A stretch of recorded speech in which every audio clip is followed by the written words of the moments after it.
Ben Fagan here with another episode of Career Cash, the podcast. And on this episode, I am joined by Program and Events Supervisor at Don CeSar Hotel and a part-time wedding planner, Sarah Nebel.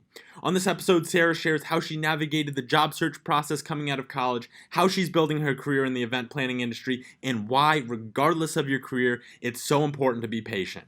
It's an awesome conversation. Let's get to it.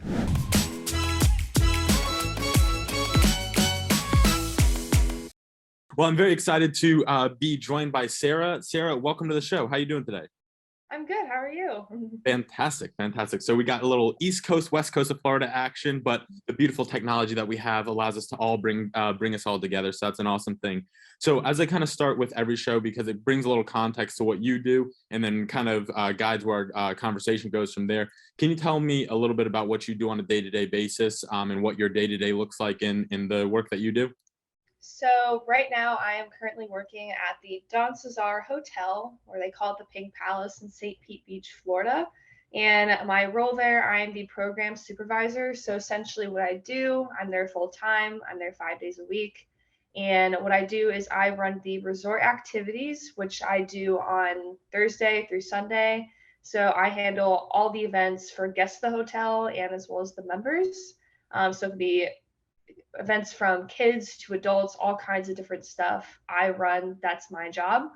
And I also do the members of the hotel. Essentially, those are people that live in the area. They're members of the resort. They come on a daily basis, and I also do their events as well. And that goes from their socials, their mixers, they have wine receptions, all kinds of different stuff. So I kind of run all over the place. I do all kinds of events, super fun. And there's also a lot of office work. I do a lot of billing and kind of keep track of all my numbers. So is that something that you kind of gravitate towards? Because I know, and we'll touch on it in a second, that you're not too far removed from college, which is awesome. That you're doing such great stuff already.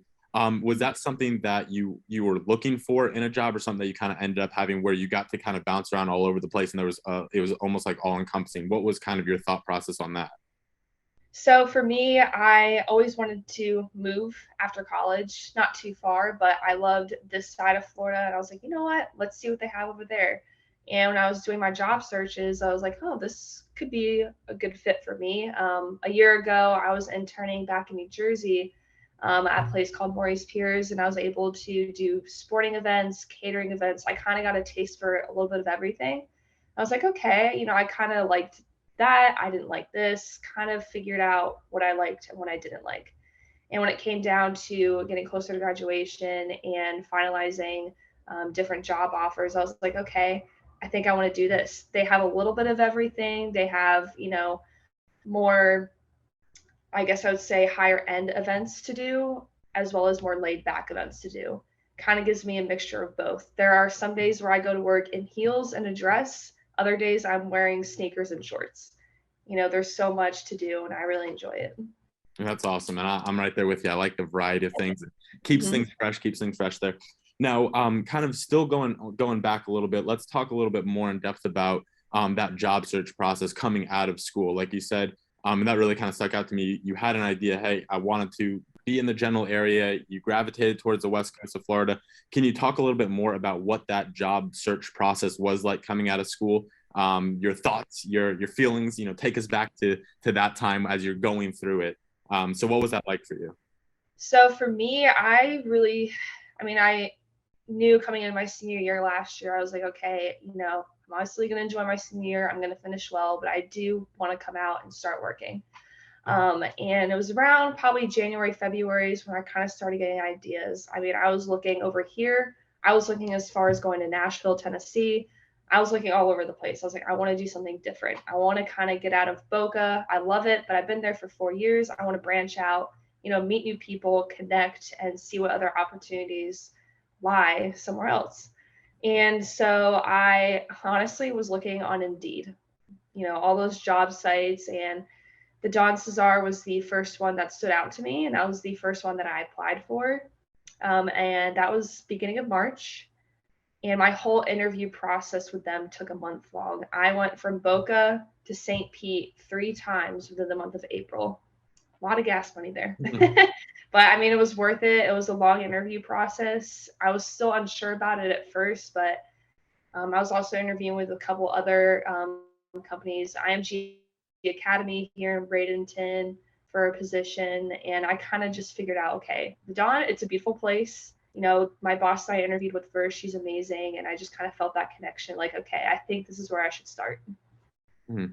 And going through that interview process, and it's a natural feeling for everybody who goes through it to have some level of nerves, angst, however you want to, attack it. Was that something that, kind of overcoming that or working through that came easy to you? Was that something that you had to kind of put effort in, especially having to go all the way, over there back and forth? I feel like it can be easy to kind of build it up into a bigger thing than it is. So how did you kind of go about keeping things in perspective, or was that something that was a challenge for you?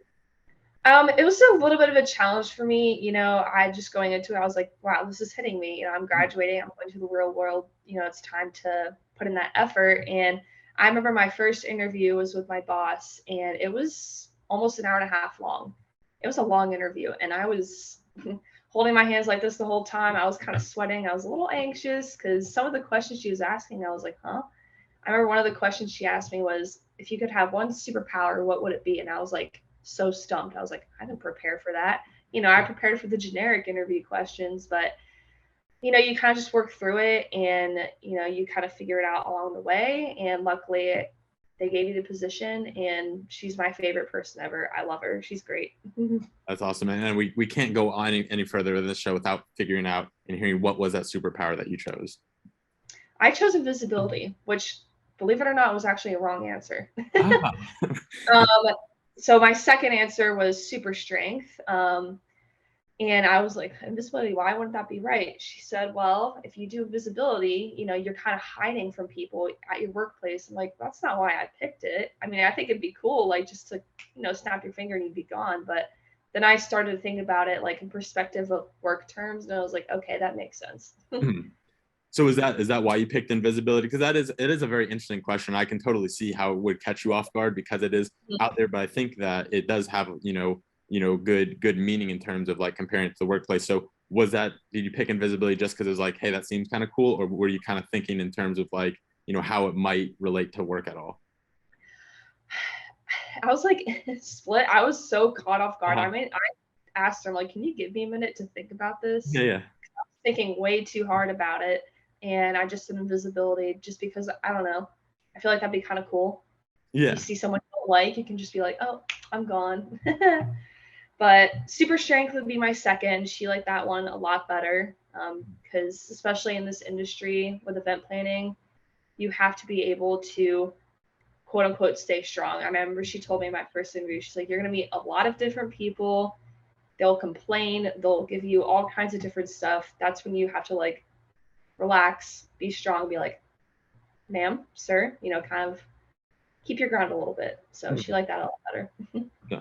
And I really like that you shared that story just because I think that it shows that as you're going through the interview process, you don't have to be perfect. You don't have to nail every single answer. You don't have to have all the answers planned out, read the other person's mind. That might have been a good superpower there as mind reading, then you would have known. But I think that's such a good lesson, a good message, to share out there. You still got the job, you did well, and you even asked, like, I like the fact that it was cool that you said, hey, like, let me get a minute. I need, some time to think. So that's awesome. So I kind of want to transition to, go ahead. No, I was going to say, I'll admit, going through that interview process. And after my first interview with my boss, I was not sure. I was like, I don't think I did well. I doubt I'll hear anything. I heard back like a week later, and then she wanted me to meet with the GM of the hotel. I was like, okay. She said, you are the top applicant right now. You're number one out of 30 people. I was like, oh, really? Like, I was kind of shocked a little bit, and I met with the GM, and that was kind of like my final offer, and then I got the job. So always, for me, I was like, okay, I didn't think I got it, but you never know. So how did you manage with that time of uncertainty where you gave the interview, you're like, and then, how to kind of wait to hear back from them? How did you kind of go about managing that? It was a little stressful. I would say the month of April, like leading up to graduation, was very like on the fence. I wasn't sure because there's different things in my head. I said, okay, I need to have a backup plan, which was IMG Academy. That was my second job that I was looking at. I was like, okay, well, if I'm going to move over here, I got to find a place to live. that's kind of the reason why I'm living here in Bradenton. Because a part of me thought I'd be going to IMG Academy. That ended up not happening. And now I'm working in St. Pete. So now I have to do this commute every day. So just kind of working through that, I kind of, for me, like faith is a big thing. So I was like, just trust, God has a plan for you. Just keep working through. You'll do it. No, That was that's just my thought process. And here I am. And ended up working out. I love it. I love it. It gets me super excited to hear the different stories like that. So that's awesome. So I want to kind of transition to, more of the stuff that you're doing now, talking about, like you mentioned, there's going to be times of, ups and downs throughout the day-to-day stuff that you work on. So what has been, one of the biggest challenges either you did anticipate or, came to learn that was a challenge, and how have you kind of worked through that, in your position now? I think one of the biggest challenges for me, coming in the team that I'm with, um, I'm the youngest. I'm 22. Everyone else is 35 years and older.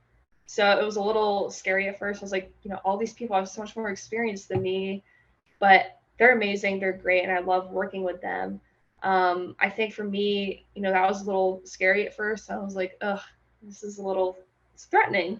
But then once I got into it, I was like, okay, you're doing your good job. And now over 3 months later, being in this job, I think I do a pretty good job of what I do. I'm left on my own now. I don't need that kind of babysitting type of teaching. I'm able to do these things on my own. And I think the biggest challenge, honestly, was figuring out my time management. I've always been good personally with my time management skills. It's never been an issue for me. But at work, it's kind of different because I'm running these events. I have to be on time, exactly on time. And at first, it took me a little bit. I was like, oh, I need to make sure I give myself enough time to set up. I need to figure out how long that takes, run the event, see how long breakdown takes, and still be on time. It took me a little bit. And I was like, okay, I'm starting to figure out, and eventually figured it out. Some days it can still a little be stressful. Sometimes there's people that stay too much longer after, and it's like, hey, I don't mean to be rude, but I have another thing I need to do. And just kind of figuring it out. It's a big industry, and there's a lot of details that you have to pay attention to. So what was it that made you gravitate towards the event planning in this industry? Was that something you always wanted to do growing up, or is that something you kind of discovered through coming to school? So for me, when I got to Lynn my freshman year, I went to sports management first. And I realized a month in, I was like, maybe this isn't for me. Then I went the rest of my freshman year undecided. And I kind of went back. I looked at the majors. I was like, event management. Okay, I'll give that a shot. And I enjoyed it right off the bat. And then I started to think, I used to host different events in high school, and I really enjoyed it. I'd have my friends like, why do you enjoy hosting? Like, that's so stressful. And I'm like, why? I like it. I think it's fun because I get to do things my way. It's my event, and once the event's done, people come up to you and they say, hey, I had a really great time. You did a really great job. And it's really rewarding. And then growing up, I liked a show called Four Weddings. It was a show, I forget on what network, but basically it just kind of ran through, the food, the catering process, the venue. And I always watched as a kid. I loved it. I was like, you know what, maybe this is for me. And I think it's for me. No, that's awesome. And so as you're in this position now, looking forward, you recently graduated, you're, getting started. One of the things before I get there, I want to go back just a bit, too, is before we started recording, we were talking about, what do you do on the weekends, stuff like that. And, with, how your schedule's set up, your weekends, you said were Monday and Tuesday, and you said you do a lot of the adulting stuff. And so, can you kind of talk about, what that adjustment has been like to, whether or not this is your first time living alone, or just kind of having a balance, like, all right, going to work now on my time off, how do I take care of myself, but also take care of the things, that I need to take care of? I'm not gonna lie, it was very difficult at first. It's still challenging, but it's definitely a lot better now. And I think for me, I was a little different. I graduated, commencement was on May 6th, that Friday. I started work May 10th, that Tuesday. So I had 3 days to get all my stuff from Boca, drive over here, move in, and I immediately started work. I threw myself right into that job. And I was like, wow, okay, I need to take a step back for a minute. Because I start, I'm full time at the Don CeSar, but I'm also part-time wedding planner assistant for another company that Rima actually had as a guest speaker for one of my classes back in the fall. And I work with her, and we have a busy fall schedule coming up for weddings. And it was in June, the wedding planner, her name is Jillian, and I had a talk, and we said, hey, like, I need to just kind of take a breather for a minute. She's like, I agree. I think you put too much on yourself at once. Take like a month or two, settle in your full-time job, kind of figure things out. Because, college versus adulting, it's obviously so much different. This is my first time living alone. I don't have any roommates. I'm in a new place. I don't really know anyone. I'm paying all these things on my own now. So it's a huge adjustment. But I enjoy it. It's definitely a lot different, but I've been liking it. And now I've kind of reset my mind a little bit. I'm ready for the fall season. I'm comfortable with my full-time job. I know what to expect. And now I'm going back with the wedding planner for a nice busy wedding season. No, I love that. And that's so great that you were able to, have that conversation, because I think that's an important conversation as you're going through, is to make sure that you are taking care of yourself, as well with all those things. So what are some of those things that you do to take care of yourself, to make sure that with the busy schedule, with the full-time job, the part-time job, that you are still able to keep that, battery charged up and ready to, and able to do the best work that you can? I think for me, I'm also very into fitness. That's like my second passion outside of event planning. I work with a couple companies, and it's hard at first. It was like, I got to really balance, I still got to meet these deliverables with these other companies I'm working with and still go to the gym. In college, I was going to the gym 6 days a week at least. I loved it. That was like amazing. Now I'm lucky to get it like 4 times a week. It's hard because there's some days, my hours are all over the place. Some days I work 9 to 5, other days I'm working till 11 or midnight. It can be difficult to figure out. It's like, wow, I don't have that much time anymore, or at least it doesn't feel that way. But essentially I do, and it's been taking me time to figure out, like, okay, you work, say 12 to 10, you need to go to the gym in the morning. Still take care of you. On your 2 days off, just kind of sleep in a little bit, get up, do what you want to do, catch up on some things. And yeah, it's still challenging. I'll admit it's still hard to keep up with the things that I love to do. Well, with the fitness, I love going to the beach and just kind of taking care of me. It can still be very challenging, but I've definitely gotten a lot better with it and managing my time for sure. Mm-hmm. I love that. And as much as I ask these questions for everybody listening, and I also ask them for myself, because, I think it's so interesting to learn from, different people's perspective, as, in the different industries, how they kind of operate and go about, taking care of themselves, managing their schedules, their time, stuff like that. So now we're looking forward a little bit. We're where we are right now, but what is the ultimate goal as we're working forward? I know that's $1 million question, but where are you headed down the road in the future? Down the future, honestly, I don't know. Right now, this is a great start. It's a beautiful place. I work with a really great team. I definitely do want to grow within the event industry. I do want to get to, obviously higher positions and work my way up and get to a point where I'm kind of the manager of everyone. I want to get to a point where I'm kind of overseeing everything. But right now, I don't know what that looks like. It's still up in the air. The event industry is a huge industry. There's so many different things you can do. And I don't know. I'm just still kind of figuring it out. As much as I love Florida, I'm also like, maybe in a year, maybe I will go to Nashville, because for some reason that's been in the back of my head. There's so many great event things up there too. It's something different. I think for me, just getting those new opportunities and new experiences is key for me to grow within the event industry for myself, and just meeting new people. Connection is everything. And I know we hear that a lot, but it's so true. Like, connection is everything. No, absolutely. I love that. And I have not a doubt in my mind that you'll be able to do whatever it is, you're working towards. So that's awesome. So as we're coming towards the end of the show, it is the bittersweet moment, as I always say, because the show's coming to an end, but super sweet because you're leaving us with one more valuable piece of advice. And this is a time where we are cashing out. So what is the biggest lesson, biggest tip to leave us with a little bit of extra money on the road? So what do you have for us today, Sarah? I would say just be patient with yourself. Just be patient with yourself. Everything takes time. There are going to be moments where you're overwhelmed, you're stressed, you're not sure what's to come, but just be patient that things will work out. There will be something for you, especially in the event industry where I am. Like, you have to be patient with yourself. There's so many different things that can be thrown at you. You just got to relax. And in the work environment itself, patience is key. You're going to meet people from all over the place. They can be the nicest person ever, they can be the worst person ever. And those are the moments where you're like, you need to be patient. You need to just, work with them. And I just think being patient with yourself too is huge. You have to be. Mm-hmm.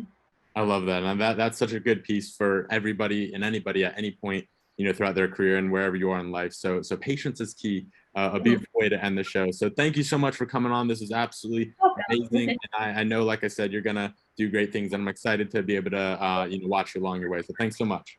Thank you.